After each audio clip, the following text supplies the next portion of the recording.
그랜드 캐년을 가보신 분들 아시겠지만요. 그 거대한 계곡에 절벽이 쫙 길게 늘어뜨려 있잖아요. 그 관광객들이 그 절벽 끝에 서서 참 아찔할 정도로 그렇게 관광을 하면서 사진을 찍습니다. 그랜드 캐년 특징이 너무 넓어서인지 난간 같은 게 별로 없어요. 그냥 어디서든지 낭떠러지 끝에서 사람들이 갈 수가 있게 되어 있는데, 미국 사람들은 참 겁이 없는지 절벽에서 참 그렇게 위험한데도 사진을 찍고 막 셀카 찍고 이런다고 위험하게 그렇게 하더라고요. 근데 실제로 통계를 보면요, 1년에 2명에서 3명이 평균적으로 그랜드 캐년 절벽에서 추락해서 죽는다고 합니다. 참 안타까운 일이죠. 좀 조심했으면, 좀 주의했으면 예방할 수 있었던 그런 사고일 텐데 말입니다. 우리가 매일 아침에 저도 아이를 태우고 차를 라이드해서 이제 학교를 데려다주고 또 픽업하고 하는데, 그럴 때마다 이제 항상 아이들이 막 왔다 갔다 하는데 걱정되는 것은 저 아이들이 또 차에 이렇게 뛰어들어서 다치면 어떡하나 그런 생각이 들 때가 많아요. 아이들이 조심성이 없다 보니까 막 여기서 튀어나오고 저기서 튀어나오고 그런 경우가 많습니다. 그래서 우리가 부모님이 항상 그렇게 얘기하는 거죠. 조심해라, 차 조심해라, 길 건너갈 때 조심해라. 잔소리 할 수밖에 없는 것 같아요. 90세 된 부모, 어머니도 아들에게 그런 잔소리 한다고 합니다. 나갈 때 차 조심해라. 근데 어머니 제가 이제 60 넘었어요. 그렇게. 아직도 부모님 보기에는 좀 애 같고 그러신 것 같아요. 우리는 사랑하는 사람이 조심하기를 바랍니다. 행여나 잘못하여서 사고라도 나지 않을까, 다치기라도 하지 않을까, 항상 조심해라. 이렇게 말하죠. 근데 성경에도요, 사도 바울이 에베소 성도들에게 동일한 말씀을 한 부분이 있더라는 겁니다. 바로 오늘 본문 말씀인데 5장 15절 16절에 이렇게 말씀하고 있습니다. 그런즉 너희가 어떻게 행할 것을 자세히 주의하여 지혜 없는 자같이 말고 오직 지혜 있는 자같이 하여 세월을 아끼라, 때가 악하니라. 이렇게 있습니다. 에베소 성도들에게 아주 조심하라 라고 얘기했어요. 너희가 행할 것을 자세히 주의해라. 영어로 하면 be very careful how you live 이렇게 되어 있는 거예요. 차도에서 아이가 뛰어갈 때 조심하라고 얘기하듯이, 어떤 위험한 상황이 닥칠 때 그랜드 캐년에서 사진 찍을 때 조심하라고 얘기하듯이, 사도 바울이 성도들에게, 에베소 성도들에게 매우 매우 조심해라, 자세히 주의해라, 영어로 be 그냥 careful도 아니고 very careful, 조심해라, 이렇게 얘기하고 있다는 겁니다. 이렇게 얘기하는 것은 다 이유가 있는 것이죠. 조심해야 될 이유가 있는 겁니다. 분명히 위험하기 때문에. 아무 위험이 없으면 그런 얘기를 할 필요가 없잖아요. 잔디밭에서 뛰어노는 아이는 굳이 하라고 하지 않아도 그냥 크게 다치질 일 없으니까 괜찮은데, 예수 믿는 우리들이 세상에서 살아가는 이 세상이 조심하지 않고 매우 주의하지 않으면 안 될 정도로 그런 세상이다 하는 것입니다. 그래서 사도 바울은 이 말씀 가운데 이렇게 얘기하는 겁니다. 3가지를 얘기하고 있는데 이런 식으로 얘기를 하고 있습니다. 이런 사람이 되지 말고 이런 사람이 되도록 조심해라, 주의해라, 이렇게 얘기하고 있습니다. 첫 번째로 한번 저를 따라해 보겠습니다. 지혜 없는 자가 되지 않도록 조심하라. 네, 지혜 없는 자가 되지 않도록. 지혜 없는 자가 되지 말고 지혜 있는 자가 되도록 조심하라 하는 겁니다. 사도 바울이 말하고 할 수 있는 이 지혜, 어떤 지혜입니까? 바로 세상적인 지혜가 아닌 하나님의 지혜를 말씀하고 있는 거예요. 그리스도의 지혜, 성령의 지혜를 말씀하고 있는 겁니다. 우리가 예수님을 믿고 하나님의 자녀가 되면요, 성령께서 우리 안에 내주하신다고 말씀합니다. 그런 성령은 어떤 성령이냐? 에베소서 1장 17절에 지혜와 계시의 영이라고 말씀하고요. 또한 고린도전서 2장 10절에 하나님의 깊은 것까지도 통달하는 영이다라고 말씀하고 있습니다. 그러므로 하나님의 영, 성령을 받은 사람은 하나님께로부터 오는 지혜를 받게 된다. 그러므로 성령이 충만한 사람이 되어서 이 지혜 없는 자가 되지 말고 하나님의 지혜가 있는 자가 되라고 사도 바울은 말씀하고 있는 겁니다. 이 성령으로부터 오는 하나님의 지혜를 받게 되면요, 이 세상을 볼 때 완전 다른 시각으로 세상을 보게 됩니다. 똑같은 세상을 살아가지만 하나님의 지혜가 있는 사람과 하나님의 지혜가 없는 사람은요, 하루하루를 살아갈 때 전혀 다른 관점으로 전혀 다른 세상 세계관을 가지고 세상을 살아가게 된다 하는 겁니다. 그러면서 사도 바울이 하는 말씀은 이어서 그렇게 얘기하는 겁니다. 세월을 아끼라, 때가 악하다, 이렇게 말씀을. 하나님의 지혜로, 성령의 지혜로 사도 바울이 세상을 보니까 때가 악하다, 영어로 the days are evil, 이렇게 돼요.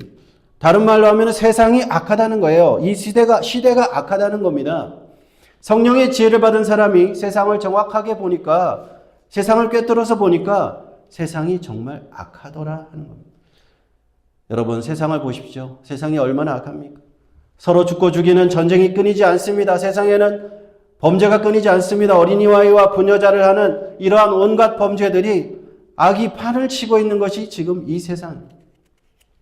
세상이 점점점 악해지니까 요즘 사람들은요, 옆집에 누가 사는지도 잘 몰라요. 왜냐하면 하도 강력범죄가 많으니까 조심하느라고 옆집 사람하고 이제 얘기를 잘 안 합니다. 한국에는 아파트에 주로 살잖아요. 그러면 누가 앞집에 사는지도 잘 모른다고요.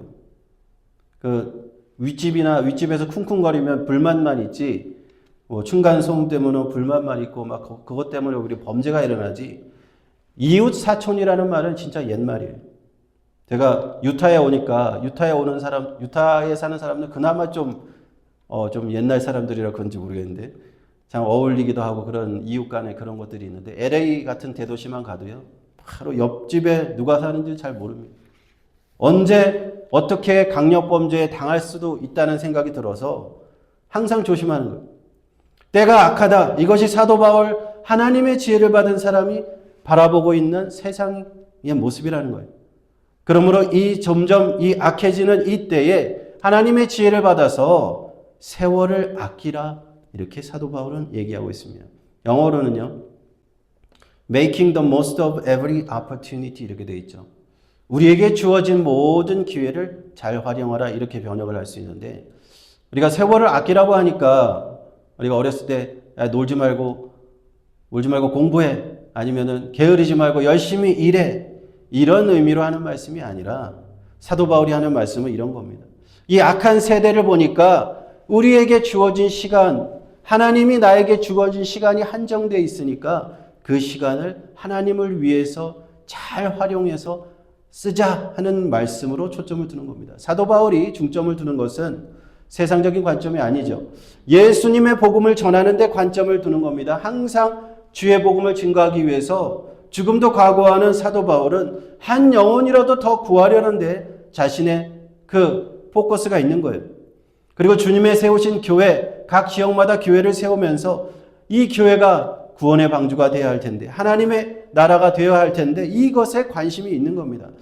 그래서 사도 바울이 말씀하는 이 세월이 아끼라 하는 말씀은 하나님이 나에게 주신 이 시간, 이 하나님의 때를 최대한 잘 활용해서 될 수 있는 대로 많은 사람들한테 이 복음을 증거하자. 하나님을 모르는 자들이 하나님을 좀 더 알도록 우리가 힘쓰자, 이런 뜻입니다. 하나님 나라가, 하나님의 뜻이 우리 땅에서, 우리의 삶 속에서 이루어지도록 힘쓰자, 이런 의미입니다. 하나님이 내게 맡기신 시간 참 유한하다는 걸 우리는 잊으면 안 됩니다. 제가 얼마 전에 어떤 목사님과 같이 식사를 하다가 그런 얘기를 했어요. 그 목사님이 벌써 50대 중반이 지났습니다. 어떻게 시간이 이렇게 빨리 가는지 모르겠더라고요. 시간은 너무 빨리 갑니다. 그러면서 얘기를 하다 보니까 그렇다 가다 보면은 60대 지나고 이제 곧 은퇴할 때가 되겠군요 하고 이렇게 공감대가 형성되는 거예요. 은퇴하면 어떻게 하지? 그러면서 얘기를 하면서 시간이 빨리 가잖아요. 빨리 갑니다. 내가 요즘에 특히 느끼는 건데 일주일이 7일이 아닌 것 같아요. 일주일이 한 3일 정도 되는 느낌. 월화수 되면 그냥 주일이 오는 그런 느낌이 듭니다. 시간이 빨리 가는 것 같아요. 그렇지 않습니까? 그러면서 저도 그런 생각을 했어요. 이게 은퇴하고 나면은 목회를 하고 싶어도 할 수 없는 때가 오겠구나.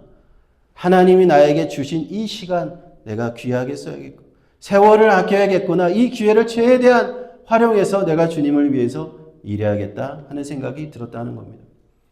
사랑하는 성도 여러분, 지혜 없는 자가 되지 않도록 조심하시기를 축원합니다. 하나님의 지혜를 가지시고 성령의 지혜를 가지시고 이 세상을 올바르게 판단을 하고 세상을 올바르게 바라보고 정말 중요한 게 무언가, 하나님께서 나에게 주신 이 시간 내가 어떻게 잘 활용해야 되는가, 하나님을 위해서 나는 무엇을 할 수 있는가, 우리가 이것을 잘 활용할 수 있는 저와 여러분 모두가 되시기를 축원드립니다. 그리고 또 사도 바울은요, 두 번째로 그러므로 어리석은 자가 되지 말고 오직 주의 뜻이 무엇인가 이해하라고 말씀합니다. 계속 똑같은 패턴이에요. 이런 사람 되지 말고 이런 사람이 되도록 주의하라 이겁니다.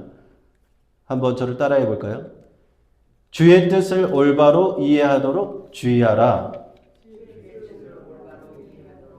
예, 이것이 주의 두 번째인데, 하나님의 지혜, 성령의 지혜를 가지고 세상을 보는 관점을 어리석은 자처럼 보지 말고 주의 뜻을 이해하는 자처럼 보라는 겁니다. 우리가 세상을 살아가면요, 우리는 예수님을 믿고 하나님의 자녀가 되었음에도 불구하고 자꾸만 세상의 관점에 이렇게 휩쓸려 들어가기가 쉬워요. 세상 사람들이 저 사람도 저렇게 살고 저 사람도 저렇게 사는데 나도 저렇게 살아야 되는 것 아닌가 하는 것이죠. 세상적인 관점은 무엇을 얘기합니까? 더 성공해야 되고 더 돈을 더 많이 벌어서 뱅크 어카운트에 더 돈을 많이 채워 넣어야 되고 남들보다 더 좋은 집을 가져야 되고 더 좋은 물건들을 더 많이 가져야 된다라고 세상적인 관점들은 자꾸 그렇게 얘기해요. 우리가 11월 달에 블랙 프라이데이가 있는데 지금부터 광고가 막 쏟아져 나옵니다. TV를 봐도 인터넷을 봐도 이 물건을 지금 꼭 사야 된다. 이 세일 기간에 이걸 사지 않으면 너는 크게 손해를 본다. 이러면서 막 30%, 40%, 어떨 때 보면은 막 30% 세일했는데 거기에 40%를 더한다 그래. 그러면 공짜로 주는 건가? 보면 그건 아니에요. 다 남으니까 팔겠죠. 그 세일을 그렇게 많이 하면서 지금 안 사면 손해가 될 것 같고 이렇게 매년 이때가 돌아오면 우리한테 세상은 자꾸만 그런 얘기를 해요. 전형적인 세상적인 그런 모습이에요. 자꾸만 이런 분위기 속에서 나도 다른 사람과 같이 더 좋은 걸 가져야 될 것 같고 이 세일 기간을 놓치면 안 될 것 같고 이렇게 된다는 거예요. 모든 것을 더 많이 소유해야 될 것 같고 물질을 더 가져야 될 것 같고 이런 유혹에 세상적인 관점에 자꾸만 빠져든다는 겁니다. 그러나 주님께서는 이렇게 말씀하시는데 누가복음 12장 13절부터 21절까지 주님께서 어떻게 말씀하시는지 한번 조금 길지만 한 목소리로 우리 다 함께 한번 읽어보겠습니다. 13절부터 시작. 우리 중에 한 사람이 내 형을 명하여 이르시되 이 사람아 누가 나를 너희의 재판장이나 물건 나누는 자로 세웠느냐 하시고 그들에게 이르시되 삶과 모든 탐심을 물리치라. 사람의 생명이 그 소유에 넉넉한 데 있지 아니하니라 하시고 또 비유로 그들에게 말하여 이르시되 한 부자가 그 밭에 소출이 풍성하매 심중에 생각하여 이르되 내가 곡식 쌓아둘 곳이 없으니 어찌할까 하고 또 이르되 내가 이렇게 하리라. 내 곡간을 헐고 더 크게 짓고 내 모든 곡식과 물건을 거기 쌓아두리라. 또 내가 내 영혼에게 이르되 영혼아 여러 해 쓸 물건을 많이 쌓아두었으니 평안히 쉬고 먹고 마시고 즐거워하자 하리라 하되 하나님은 이르시되 어리석은 자여 오늘 밤에 내 영혼을 도로 찾으리니 그러면 내 준비한 것이 누구의 것이 되겠느냐 하셨으니 자기를 위하여 재물을 쌓아두고 하나님께 대하여 부요하지 못한 자가 이와 같으니라. 아멘. 20절을 한번 보세요. 20절 보면 하나님이 이르시되 뭐라고 하셨습니까? 어리석은 자여 라고 말씀합니다. 세상적인 관점에서 나 자신을 위해서 재물을 쌓아두는 것, 남들만큼 남들도 저렇게 사니까 나도 저런 세상적인 관점으로 나도 살아야 됩니다. 나도 재물을 쌓아두고 나도 좀 더 부자가 돼야 됩니다. 그런 세상적인 관점으로만 살아가는 것이 어떻다는 겁니까? 어리석다라고 말씀합니다. 사실 진짜 어리석은 것 같아요. 나중에 여러분 세일할 때 막 많이 아무리 사놓으면요. 나중에 시간 지나면은 다 쓰레기가 돼요. 다 버리게 돼요. 그거 필요 없는 겁니다. 다 어리석은 거예요. 그러나 하나님께서 주신 지혜를 가지고 주님의 뜻을 올바르게 이해하는 사람은 어떻게 되는 겁니까? 하나님께 대하여 부유한 삶을 산다는 거예요. 내게 주신 시간, 내게 주신 재물, 내게 주신 재능, 세상을 위해서, 나를 위해서 쓰는 것이 아니라 하나님을 위해서 산다인 겁니다. 하나님을 위해서 그것을 사용한다는 겁니다. 내 시간도 드리고, 내 재물도 드리고, 나의 재능도 드린다. 왜 이런 사람이 어리석은 사람이 아니라 지혜로운 사람일까요? 그것은 바로 오늘 본문 말씀처럼, 누가복음 말씀처럼 하나님을 만날 시간이 우리가 언젠간 있기 때문이에요. 하나님께서 이렇게 말씀하실 거예요. 아무개야, 내가 너에게 다 주었던 그 시간과 그 재능과 그 재물 어떻게 사용하다가 왔느냐? 하나님이 물으실 거기 때문에 그렇다는 거예요. 인생의 마지막 순간에 하나님을 만날 순간이 만약에 없는 거라면 내 마음대로 막 살아도 상관없죠. 근데 그게 아니라는 거예요. 하나님에 대하여 부유하지 못하면, 다시 말해서 주의 뜻을 올바르게 이해하지 못하게 되면 우리는 한평생 열심히 살고 최선을 다해서 살고 나서도 나중에 하나님 앞에 나아가서 내놓을 게 하나도 없을 수도 있다 하는 겁니다. 예수님이 가르친 대로 이렇게 사는 것, 일견 어리석어 보일지도 몰라요. 그렇지만요. 정말 이 예수님의 말씀대로 사는 것이 왜 실패한 인생이 아니라 왜 하나님 앞에 성공한 인생이 되는지 여러분 깊이 한번 생각해 보시기 바랍니다. 최근에 제가 어떤 그 사건을 한번 보면서, 방송을 통해서 보면서 그걸 좀 한번 더 깊이 깨달았어요. 세상에서 부를 쌓는 것이 얼마나 어리석고 헛된 일인가. 최근에 그런 사건이 하나 있었는데, 한국에서 이런 사건이 있었습니다. 강남에서 부동산으로 크게 부자가 된 사람이 있었답니다. 이 사람이 400억대 부동산을 가지고 있는데 죽으면서 3명의 아들이 있는데 각각 100억씩의 부동산을 물려줬대요. 그리고 남은 100억대의 부동산을 자기 아내에게 이렇게 그 유산을 남기고 돌아가셨는데 이 부인이 장수를 하신 거예요. 그래서 90세, 94세 막 이때까지도 건강하게 사신 거예요. 근데 첫째, 둘째, 셋째 아들이 있는데 첫째와 둘째가 어머니한테 이렇게 소홀히 하니까 셋째가 어머니를 이렇게 챙기고 며느리도 챙기고 하다 보니까 어머니가 유언장에 셋째한테 자기가 받은 재산, 그 아버지가 돌아가시고 받은 재산을 대부분 이렇게 넘겨주겠다 유언장을 작성한 거예요. 그 작성을 하고 나서 이 사실을 안 첫째와 둘째가 아들이 어느 날 이 노모를 폭행해서 죽게 한 혐의를 받아서 지금 구속돼가지고 재판을 앞두고 있다. 이 사건입니다. 이미 100억대의 재산이 있는데도 그거 셋째 아들한테 돌아가는 게 싫어서 이런 일을 벌인다는 겁니다. 그렇게 자식을 위해서 평생 살아서 세상에 부를 쌓았는데 결말이 이렇다는 거예요. 얼마나 부질없고 얼마나 의미가 없습니까? 유산 싸움에 부모 형제도 없다고 얘기합니다. 이것이 성공한 인생인가 하는 거죠. 여러분으로 사랑하는 성도 여러분, 사도 바울은 우리 믿는 신자들이 주의 뜻을 올바르게 이해하도록 주의해라. 세상에서 세상적인 관점을 가진 어리석은 사람 되지 말고 어리석은 자여라고 하나님께서 말하시는 그런 사람 되지 말고 바로 예수님의 가르침, 그 예수님의 삶의 방식을 따라 살아가라고 말씀하는 줄로 믿습니다. 할렐루야. 세 번째는요. 한번 에베소서 5장 18절인데 술 취하지 말라 이는 방탕한 것이니 오직 성령의 충만을 받으라 이 말씀인데 여기서 무엇을 주의하라고 하는지 저를 한번 따라해 보시겠습니다. 방탕을 조심하고 성령의 충만을 받으라. 네. 술 취하지 말라 이는 방탕한 것이 성령의 충만을 받으라. 이 술 취하지는 말라는 그 말씀을 헬라어 원문을 이렇게 찾아서 보면요. 그 문법적인 면에서 현재 명명법이라고 하는데 계속적인 상태를 나타내는 뜻이에요. 그래서 뭐 한 번 한 잔의 술을 마셨다는 것보다는 술 취한 상태로 계속 있는 것, 그런 상태를 의미하는 것이 원문의 의미입니다. 다시 바꿔서 얘기하면은 술에 쩌들어서 술에 의존해서 그런 살아가는 그런 삶을 거부하라. 그런 삶은 살아가지 말라. 왜냐하면 그 뒤에가 더 중요한데 술에 그렇게 쩌들어서 살게 되면 어떻게 된다는 거예요? 방탕으로 이어지기 때문에 그렇다는 겁니다.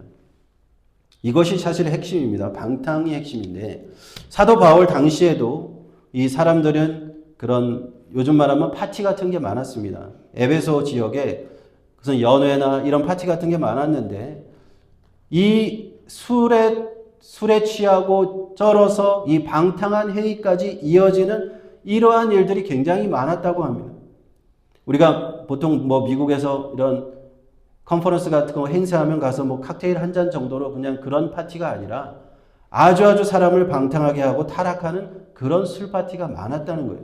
그래서 사도 바울은 그런 모습들을 생각하면서 그런 방탕한 행위들에 빠지는 일이 없도록 주의하라 이렇게 말씀을 하는 겁니다. 그래서 당시에는 그 술 취해서 그런 일들이 일었기 때문에 그렇게 얘기한 겁니다. 근데 사실은 오늘날은요, 술은 아주 양반이라고 할 정도로 다른 것들이 많죠. 이 세상은 얼마나 악한지 더 지독한 것들을 막 만들어낸 거예요. 마약과 각종 약물 중독, 이것이 지금 엄청난 큰 문제입니다. 그 펜타닐 아시죠? 펜타닐 같은 그런 오피오이드 약물 때문에 1년에 미국에서 몇 명이 죽냐면 한 8만 명이 죽고 있다고. 이 약물 중독에 빠져서. 이 마약 때문에 사람들이 인생을 피폐하게 되고 인생을 망가뜨리고 있다는 겁니다. 한국도 지금 더 이상 마약이 안전한 국가가 아니라고요. 방탕으로 빠지는 그런 일들이 예전에는 술밖에 없었는데 이제는 이런 다른 것들이 더 심한 것들이 많이 생겼습니다. 왜 사람들은 그렇다면 이 술과 마약과 약물의 중독에 빠져드는 걸까요? 그것은요, 아주 간단합니다. 그들의 마음속에 하나님이 계셔야 될 그 자리에 하나님이 없기 때문에 그래요. 그렇게 마음이 공허하니까 자꾸만 다른 걸로 그런 나를 중독시키는 그런 걸로 자꾸 그걸 채우려고 하기 때문에 그렇습니다. 그런데 절대로 그 공허함은 그런 것들로 채워지지 않습니다. 아무리 술을 마셔도 아무리 마약을 하고 펜타밀 같은 약물을 복용해도 잠깐은 무슨 근심을 잊어버릴 수는 있겠지만 그 영혼의 공허함을 채울 수는 없습니다. 오히려 그것에 의존하게 되고 중독되게 되고 육체와 영혼이 파멸에 이를 뿐인 것을 우리는 잘 알고 있습니다. 그런데 사도 바울은 거기서 끝나는 것이 아니라 대안이 있다는 거예요. 정확한 확실한 대안이 있다는 겁니다. 그래서 세 번째 주의하라는 것은 이런 사람이 되지 말고 이런 사람이 되라는 것은 방탕함에 빠지는 사람이 되지 말고 성령 충만한 사람이 되면 된다 하는 겁니다. Be filled with the Spirit이라고 얘기하는 거예요. 술이나 마약 같은 걸로 나를 채우지 말고 하나님의 성령으로 나를 채우라 이렇게 사도 바울은 얘기하는 겁니다.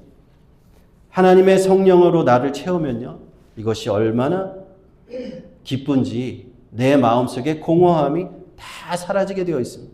내 마음의 기쁨이 넘치게 되는 줄로 믿습니다. 하나님이 계셔야 할 곳에 다른 것으로는 채울 수 없는데 하나님의 영, 성령이 들어오시니까 기쁠 수밖에 없는 거예요. 충만할 수밖에 없는 겁니다. 그래서 하나님의 성령을 받은 사람은요, 그 성령 충만을 위해서 계속적으로 그 충만을 찾게 되어 있어요. 약간 어떤 면에 있어서 중독성이 있습니다. 성령 충만도. 근데 아주 좋은 중독이에요. 세상에 좋은 중독이 있는지 모르겠는데 하여튼 성령 충만은 내가 성령이 충만이 좀 약해졌다 그러면 더 열심히 기도하게 되고 다시 그 성령 충만을 받게 돼요. 그렇게 성령을 다시 체험받게 된다는 겁니다. 그렇게 되면요, 내 마음속에 근심도 사라지고 걱정도 사라지고 내 인생 속에서 항상 기쁨과 평안이 넘치는 줄로 믿습니다. 왜냐하면 내 안에 성령께서 계시기 때문에 내 모든 삶이 하나님이 인도하시는 삶이 돼서 나는 날마다 주님과 함께 동행하게 되기 때문입니다. 그러므로 사랑하는 성도 여러분, 우리 예수 믿는 그리스도인들 세 가지를 조심합시다. 첫째, 지혜 없는 자가 되지 말고 지혜 있는 자가 되도록 조심합시다. 우리가 하나님의 지혜를 받게 된다면 세상을 살면서 올바른 판단을 내리게 된다는 거예요. 이 세상이 얼마나 악한지 세상을 정확하게 바라보게 되고 이 세상 이렇게 악한데 내가 어떻게 살아야 되냐. 하나님이 내게 주신 이 시간, 이 재능, 이 물질 내가 이걸 어떻게 써야 되나. 하나님 앞에 충실한 그런 삶을 살아가게 된다는 겁니다. 둘째로는 어리석은 자가 되지 말고 주의 뜻을 이해하는 자가 되도록 주의합시다. 예수님과의 말씀과 가르침은요, 세상의 말과 가르침과 정반대예요. 그러나 예수님의 말씀을 따르면 망할 것 같고 내가 세상에서 잘못될 것 같지만 절대 그렇지 않아요. 왜냐하면 결국에는 그 말씀대로 이 세상에 하나님의 뜻대로 진리대로 이루어질 것이기 때문입니다. 그리고 마지막 세 번째, 중독이나 여러 가지 것들 때문에 중독이 되고 방탕한 사람이 되지 말고 성령 충만한 사람이 되도록 조심합시다. 세상에서 우리를 유혹하며 방탕으로 이끄는 수많은 것들이 있어요. 그런 것들을 우리가 과감히 손절해야 됩니다. 요새 손절이라는 단어가 유행이에요. 손절해, 끊어버려야 돼요. 술과 마약과 약물과 기타 나를 자꾸만 다른 것으로 채우려는 내 공허함을 자꾸만 그걸로 채우려고 하는 것들을 다 끊어냅시다. 손절합시다. 그런 것들은 채울 수가 없습니다. 오직 성령의 충만을 받아서 내 영혼을 채우시기를 주님의 이름으로 축원합니다. 그래야만 내 영혼이 진정으로 기쁨이 솟아나고 내 마음속에 하나님 나라가 이루어지는 줄 믿습니다. 그러므로 사도 바울의 말씀을 통해서 주신 이 세 가지 우리가 매우 주의해라. 매우 조심해라. 그렇지 않으면 너희들이 이 땅에서 정말 어려움을 당하게 된다. 매우 조심해라. 매우 주의해라. 그렇게 사도 바울이 말씀하신 이 세 가지를 우리가 주의하여서 우리 하나님 앞에 승리하고 칭찬받는 저와 여러분 모두가 되시기를 주님의 이름으로 축원드립니다.